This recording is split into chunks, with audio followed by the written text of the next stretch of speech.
suis venu pour échanger avec mes collègues entraîneurs à l'animateur initiateur, partager d'expériences et surtout apporter le soutien de la Fédération sénégalaise de basketball.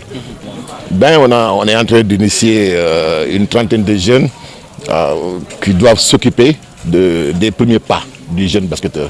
Et c'est important l'aspect éducatif, l'aspect base, parce que sinon pas une base éducative et technique, ça pose un problème. Donc nous avons beaucoup insisté sur l'aspect éducation, sur l'aspect coordinatif avant les aspects techniques. Et l'impact il est terrible parce que cette pandémie nous a privés de 6 mois de sport avec toutes les conséquences. Les clubs continuent à investir. Des familles qui vivaient du basketball ont été privées de revenus. Beaucoup de choses qui ont fait que... Mais c'est comme ça, c'est une pandémie, personne n'y peut rien. On l'a subi et Inch'Allah, on prie pour que ça disparaisse le plus tôt possible. Si on reste 8 mois sans compétir, nos joueurs sur le plan national, nos entraîneurs ne progressent pas. Donc si on ne travaille pas, on ne peut pas progresser. Maintenant, les équipes nationales, c'est clair que les frais de FIBA approchent à grands pas. Au mois de novembre, on n'a pas travaillé pendant l'été et ça va se jouer sur ça va se répercuter sur les performances. Mais on va s'habituer, on va s'adapter, on va faire. Mais je pense que l'équipe nationale du Sénégal appartient à tout le monde.